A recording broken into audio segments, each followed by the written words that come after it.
I think of what I want to say today as part coming-of-age faith statement, part the story of my search for wholeness and what it means to me, and part community service announcement. These seemingly distinct topics really do fit together, at least for me, and I hope I can make them fit for you too. Back in February, as part of a worship service, several members of the First Unitarian Society described their spiritual callings. One of the speakers was Marilee Woodley, who is here today. She said she considered telling the congregation about her calling equivalent to the faith statements the coming-of-age classes are expected to make each year. She also said that if we expect our teenagers to share their faith statements, to share their spiritual questions and the answers they come to, we adult members should be willing to do the same. I agree. So here I am, stepping up to the pulpit to tell you about the faith I have arrived at in my journey through life. Possible subtitle for my reflection could be Coming of Age at age 72. One reason I'm talking about seeking wholeness is that could be the title also of my life story. And I need to tell you at least the broad outline of my life story so you'll know how it has led me to my faith statement. I also want to tell you about myself as a way of introducing myself to those of you who don't know me. And I want you to know me because that relates to the community service statement or announcement that I want to make. Another reason for the title of my reflection is that I think the concept of seeking wholeness merits greater prominence in contemporary society. Broadly speaking, I think our society favors and rewards the extroverted, outward-focused, and outward-driven life.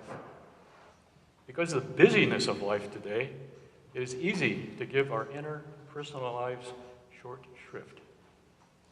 So I'm here to put in a plug for introspective time, introspection. Being a monkish introvert who needs quiet introspective time, I often feel that I am a misfit in today's world. Especially for people like me, it can be challenging to give one's inner personal needs the attention they need to live a whole, that is, undivided, balanced life. Madison-based author Parker Palmer calls this bringing one's outer and inner lives into congruence and living the life that wants to be lived in you, not just the life that the world seems to want you to live. I think I need to confess right off that I have a definite bias toward introspection and seeking wholeness. I am an I, introverted on the Myers-Briggs personality classification system, and I'm a type 5 on the Enneagram. I'm an observer, investigator, a student. So it seems that I was set up initially for my particular life journey. So if you have a different personality type, or have a life in which you have it all figured out and feel whole, more power to you. God, the universe, has blessed you. But I hope you can glean something from what I have to say nevertheless. Interestingly, a definition of spirituality I've heard Karen Gustafson give also points to exactly what I'm talking about with the word wholeness. She said, spirituality is discovering and maintaining a relationship with that which is life-giving and sustaining and which is within and beyond the self. That's a lot of stuff to wrap your minds around. I'll repeat it. Spirituality is discovering and maintaining a relationship with that which is life-giving and sustaining and which is within and beyond the self. That's another definition for wholeness for me. I selected the excerpt from the novel The Elegance of the Hedgehog, which Rosalind read very nicely this morning, because I had a similar experience when I entered first grade. My early years were not nearly as grim as Renee's were in the novel. But like Renee, I was not spoken to much, at least not in a way that gave me a sense of self-worth or self-identity. My father was a man of few words. He was always working at something, keeping to himself, his job, the family garden, keeping the house in repair. My mother had 3 younger siblings and the household to care for on a limited budget. There were no other children in my neighborhood to play with. I had only sporadic contact with a few cousins. In short, there was little communication, little connection. And I started primary school as an isolated, painfully shy boy. In retrospect, from insights gained much later in life, I know my parents were doing the best they could, considering their life experiences. And in my early years, I resented the home life of my early years. But over the ensuing years, I have come to see those early years in a quite positive light. Unconsciously, initially, and later consciously, I have endeavored to fill the hole in the center of my being, in my selfhood, that resulted from my early isolation. And this has propelled me and energized my life journey in ways that now seem very positive.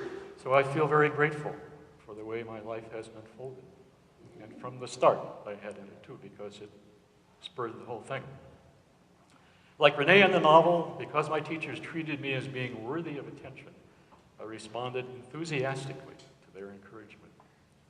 So began many years of academic achievement, which I now see as being a means of giving myself self-worth. My persona, the mask I wore to make myself presentable to others, was that of the good student. I was valedictorian of my high school graduation class. I accumulated exemplary grade cards throughout school. With good grades came scholarships and fellowships, easing my way through university and through a prestigious graduate university for medical research, to a PhD degree in microbiology, and soon after, an invitation to come to UW-Madison for a research position. I had arrived then. I was somebody. I was a scientist.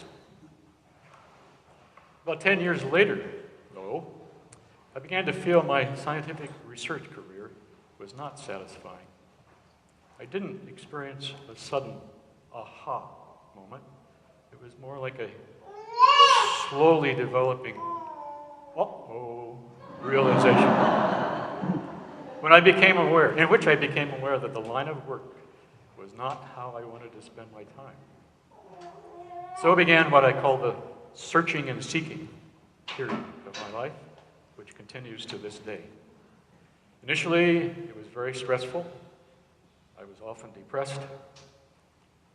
It was a developing crisis at midlife, right about age 40. So I had invested 17 years and much effort to acquire my identity as a scientist, but now what? That identity did not fit. I eventually left laboratory work to begin writing about science more broadly. This work was satisfying for a while, but after several years I began to feel unsettled again, feeling that I needed something more. Trying to identify that more, I began several years of intense searching, seeking, learning, introspective journaling, Jungian dream analysis, vocational counseling, and extensive networking, by which I mean seeking out people to meet whom I thought might be helpful, telling them my story, sometimes getting helpful suggestions, and almost always being referred on to someone else. So the whole process just grew and grew. And I met lots of wonderful people doing it. One thing I had learned from my science journalism years was that I felt energized by learning what motivated scientists in their work and gaining insights into their personal lives. One day, as part of my searching and networking, I had lunch with First Unitarian member Laura Aronson, whose wisdom I had come to appreciate through lay leadership connections.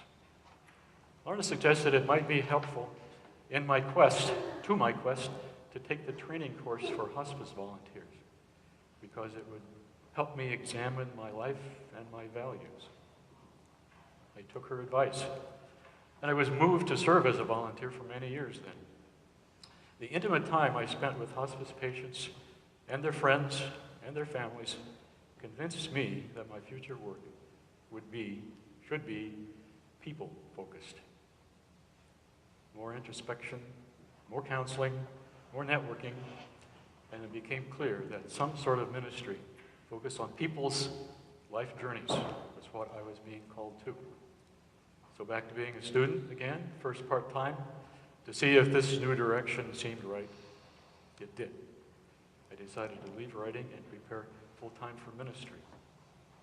The First Unitarian Society ordained me in 1998, and I began service as a hospice chaplain. For those of you not familiar with the term community minister, it's one of three categories of Unitarian Universalist ministers, distinct from parish minister, exemplified by Michael Schuler, and minister of religious education, exemplified by Kelly Crocker. I've since retired from chaplaincy, but I have continued to satisfy my call to one-on-one or small group ministry in the lay ministry and the quest programs here at First Unitarian. I've also been active in various interfaith groups in the Madison community. I feel I have finally found my niche and myself. So that's my story, my 72-year spiritual journey. I have learned a lot and grown a lot along the way. And here are some of the things I have learned in the form of faith statements. They are based mainly on my experience, but I know that others have had similar experiences and have written about them, and I have read some of their works. Statement number one. I believe that seeking wholeness and fulfillment activates and energizes movement toward wholeness and fulfillment. It requires intention and a commitment of time and energy. To use a scientific term from my past, the process is autocatalytic, in the sense that the more energy devoted to it, the more the process itself is energized. Number two, to quote the words of Sam Keen and Anne Valley Fox from the earlier reading, I believe that when we tell our stories, we find the meaning of our lives and are healed from isolation and loneliness. The most important element in my search methodology, as you know, I can still talk like a scientist, was the networking, the telling and retelling of my story while seeking a direction to somewhere not yet identified. It was something like walking in a dense forest, looking for openings that held some promise of leading to what I was looking for, and hoping that I would know when I found it. Throughout, it was telling my story to people willing to listen that propelled the journey. I was determinedly methodical in my search, but one does not need to be so methodical. I think simply telling one's story to a close friend who listens carefully also can be helpful in healing. Which brings me to number 3 on my list. To quote the words of Kay Lindahl from the earlier reading, I believe that truly listening, truly being listened to, is one of the greatest gifts we can give each other, and that a sacred space is created between two people when we listen. I'll say more about this in just a moment. What these statements are about: the power of seeking wholeness and the power of telling one's story and being listened to as a means of seeking wholeness is really the essence of what I hope you'll take with you from being with me today, from being together this morning. I have one further statement.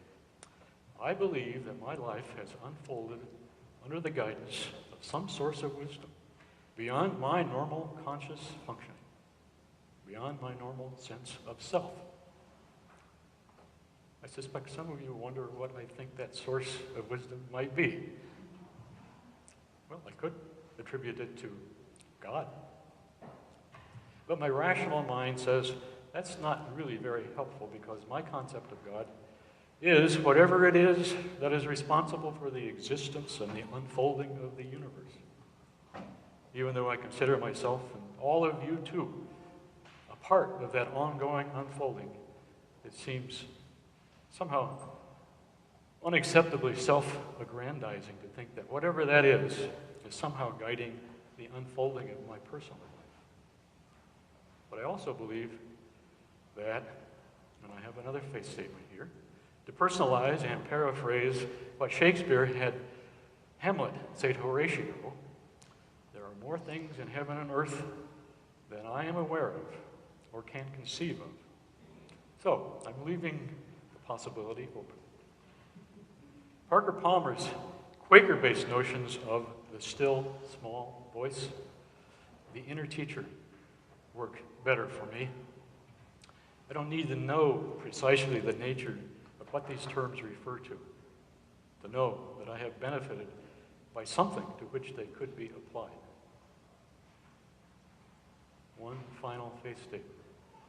I believe my outward-directed, rational, scientific persona has made peace with my inner mystic. Let me conclude with the community service announcement I mentioned at the beginning. I recently completed a 2-year spiritual guidance training program. Spiritual guidance is the traditional name for this practice, but a more descriptive name for the way I approach it is spiritual companionship. Because having people who listen to me has been an important part of my search for wholeness, I want to make myself available to meet with members of the First Unitarian Society who think they might benefit from having someone listen to their stories, to their spiritual journeys, as a means of perhaps clarifying and energizing their search for wholeness. So, my contact information is in the church directory. Please feel free to contact me if you think having a spiritual companion might help you in your search for wholeness. I do have one final thing, actually. Another show and tell.